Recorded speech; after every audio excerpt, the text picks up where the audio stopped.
Le président de la République présente dans un tweet ses condoléances aux familles des 8 victimes de l'accident survenu ce matin sur la route Nouakchott-Boutilimit et ses vœux de rétablissement aux 6 autres blessés.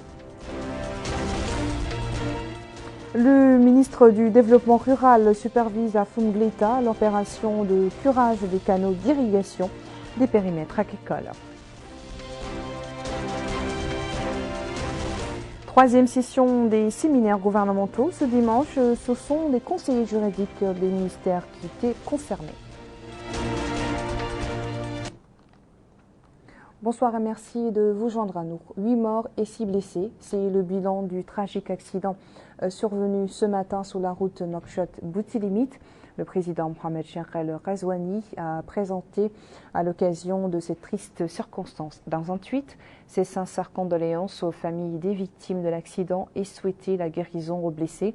Ce tweet est ainsi libellé suite au tragique accident de la circulation survenu aujourd'hui entre Nouakchott et Boutilimit. J'adresse mes plus sincères condoléances aux familles des victimes décédées et je souhaite aux citoyens en général et aux usagers de la route en particulier de prendre les mesures de sécurité requises et de faire preuve de la plus grande prudence afin de préserver les vies et les biens. Jalila Ma'alam Hakam de la Muqata de Boutilimit a fourni des détails relatifs aux circonstances de ce terrible accident, affirmant que la cause directe était due à la vitesse excessive.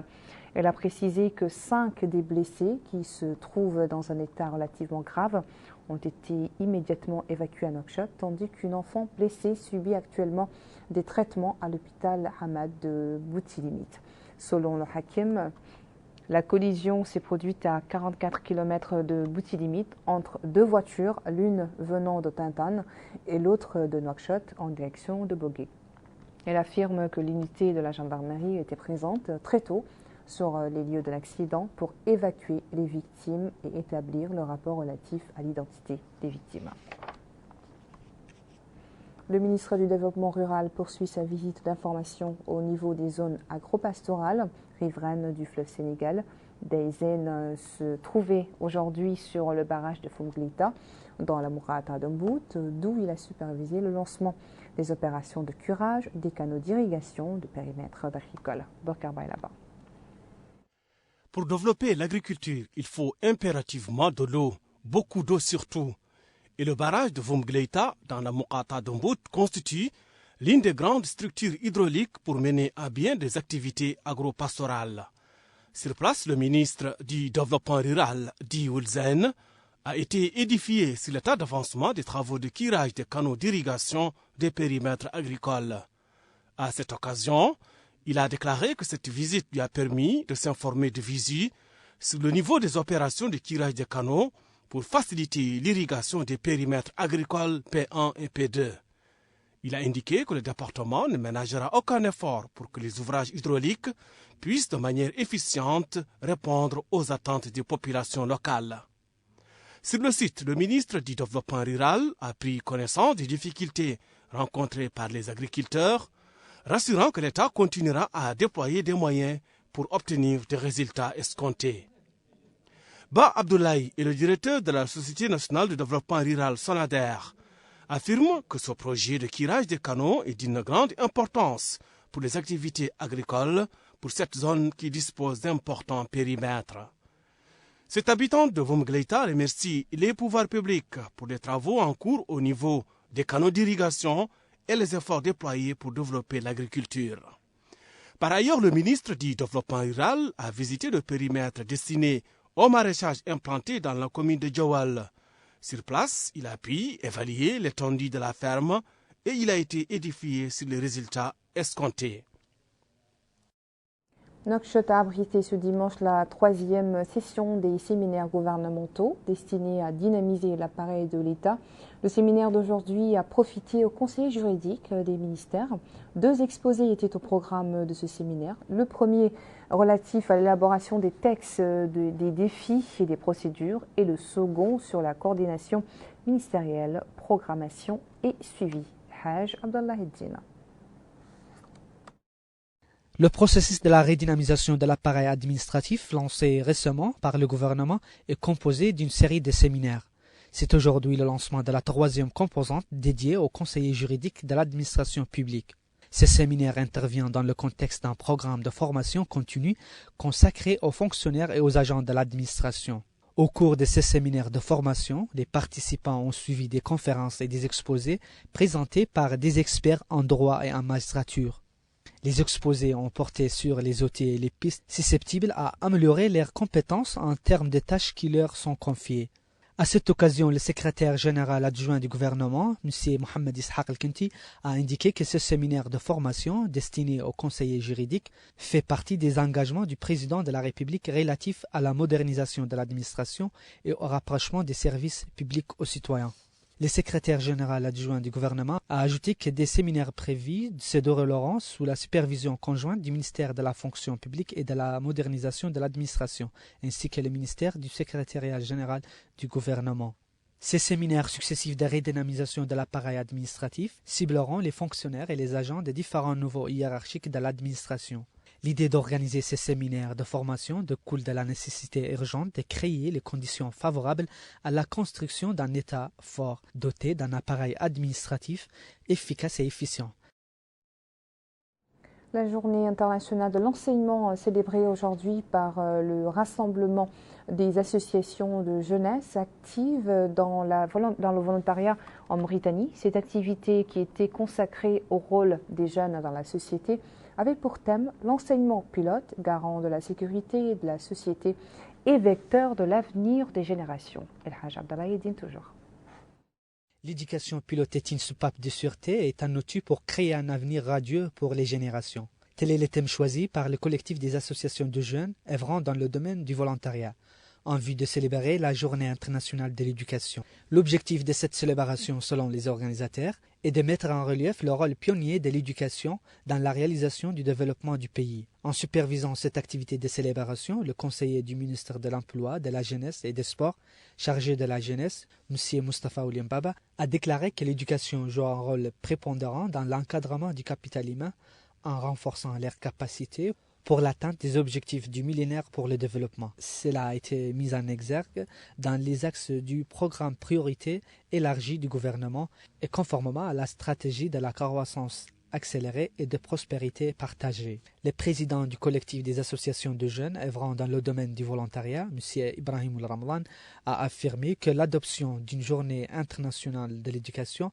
reflète la volonté du monde à optimiser les normes d'enseignement et d'en venir à bout de l'analphabétisme. Le coordinateur général du programme de volontariat, Watanouna, M. Ahmedou Abdrahman, a souligné que leur plan pour l'année 2021 contient un volet spécifique à l'éducation. Cela signifie, ajoute-t-il, qu'il y aura des formations en termes d'éducation et des activités de lutte contre l'analphabétisme. La célébration de la Journée internationale de l'éducation a été marquée par des conférences et des interventions portant sur le volontariat et l'enseignement. À noter que l'Assemblée générale des Nations unies a adopté en 2018 la journée du 24 janvier de chaque année comme Journée internationale d'éducation. Pour la première fois depuis l'apparition de la deuxième vague de coronavirus, aucun décès n'a été déploré grâce à Allah.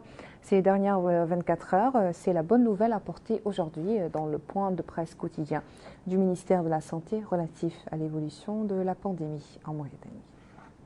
La situation épidémiologique durant les dernières 24 heures, 40 nouveaux cas Covid-19 ont été enregistrés, dont un cas contact et 39 communautaires, 94 guérisons et heureusement 0 décès. Le cumul de cas positifs enregistrés depuis le début de la pandémie est de 16 397. Le cumul des guérisons est de 15 221 et le cumul des décès est de 416. Nous avons aujourd'hui 760 cas actifs, dont 689 asymptomatiques, 47 avec une symptomatologie légère et 24 avec situation clinique grave. Pour la répartition des nouveaux cas par Muqata'a, 2 nouveaux cas ont été enregistrés à Djigani, 1 à Timbadra, 2 à Kankosa, 3 à Kifa, 4 à Boutilimit, 1 à Mederdra, 1 à Arkiz, 2 à Atar, 2 à Nouadhibou, 1 nouveau cas Oksar, 11 à Tafraq Zeyna, 1 à Dar Naïm, 3 à Tayaret, 2 à Toujounine, 3 à Arafat et 1 nouveau cas à Riyad. Les tests réalisés durant les dernières 24 heures sont au nombre de 851, dont 100 tests de suivi et 751 tests de diagnostic, répartis en 370 TDR et 381 PCR. Pour la répartition des nouveaux tests par région, 88 ont été réalisés à Houd Sharqi, 7 Houd al-Gharbi, 83 à Nasaba, 31 au Gorgol, 51 au Brakna, 33 au Trarza, 9 à Nadrar, 3 à Dakhlet Nouadhibou, 7 au Tagan, 22 au Guidimaka. Un nouveau test a été réalisé durant les dernières 24 heures à Tir Zamour, 10 à Inchiri, 350 à Nouakchott-Ouest, 93 à Nouakchott-Nord et 63 à Nouakchott-Sud. Le cumul de tests réalisés depuis le début de la pandémie est de 181 889, dont 26 237 tests de suivi et 155 652 tests de diagnostic, répartis en 120 444 tests rapides et 35 208 PCR. Direction à présent les confins du Houd el-Sharqi, précisément la localité de Bousdeira 1, relevant de la Muqata de Nima, dont la population a bénéficié d'une distribution de kits alimentaires ainsi qu'une quantité de produits d'hygiène. Idem à Benishab, là aussi des familles nécessiteuses ont reçu d'aide sociale octroyée par le député de la Muqata, Bouakar Baylaba. Opération de distribution de kits alimentaires au profit des familles les plus démunies de la Muqata de Benishab en Inchiri. Une opération initiée par le député de la Muqata. Objectif, contribuer aux efforts de l'État pour atténuer les impacts de la pandémie de Covid-19. L'opération de remise des kits alimentaires a été supervisée par le hakem de Benishab, Ali Abdrahman Ba, qui a indiqué que cette contribution vient en point nommé, d'autant plus que le pays fait face à la pandémie de Covid-19, remerciant l'initiateur de l'opération. Justement, le député de la Muqata de Benishab, Ali Ouddoulat, a affirmé que cette contribution s'inscrit dans le cadre des efforts des pouvoirs publics pour venir à bout de la pandémie. D'autres autorités et bénéficiaires ont loué la mise en œuvre de cette opération de distribution de kits alimentaires. Direction Agouinit, c'est dans la wilaya du Houd el-Sharqi. Là aussi, c'est une opération de distribution de paniers alimentaires, de couvertures, de savon, de lavoirs, de moustiquaires et d'ustensiles au profit des familles les plus démunies touchées par les dernières pluies et en collaboration avec l'Action contre la faim ACF. L'opération a été supervisée par le conseil du Wali de Houd el-Sharqi en charge des affaires administratives et juridiques Guissé Abdul Samba. Chaque bénéficiaire a reçu 50 kg de riz, 25 kg de sucre, 5 litres d'huile, des couvertures, d'importantes quantités de matériel de désinfection, des moustiquaires et des produits d'hygiène. Le maire d'Agouinit, Suleiman Moulchir Sadbou, a salué la mise en œuvre de cette opération qui permettra de réduire l'impact des dégâts causés par les récentes pluies. Les bénéficiaires ont remercié à leur tour les pouvoirs publics et Action contre la faim pour ce don généreux qui intervient au moment opportun. A noter que la distribution des paniers alimentaires s'est déroulée en présence du hakem Moussaïd de la Muqata de Nema et du chef du programme Action contre la faim. Restons encore un peu au Houd el-Sharqi, dont la capitale Nema vit la deuxième phase des campagnes de stérilisation initiées par le réseau national des volontaires du Croissant Rouge mauritanien dès l'apparition de la deuxième vague de Covid-19. La présente campagne a ciblé des édifices pédagogiques en plus du siège de la wilaya. Dans le sillage de cette campagne, des masques ont été distribués aux usagers du marché de la ville, soutenus par leur sensibilisation sur la nécessité de rester sur leur garde pendant qu'ils font le marché.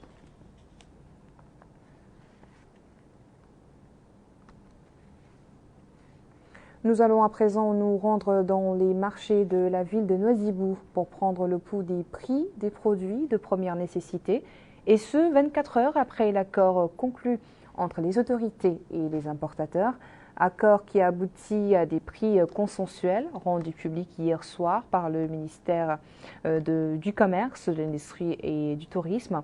Les commerçants à Nouadhibou ont en tout cas exprimé leur entière disposition à exécuter les termes de cet accord ainsi que les décisions émanant du comité ministériel chargé du suivi de la situation générale des marchés nationaux.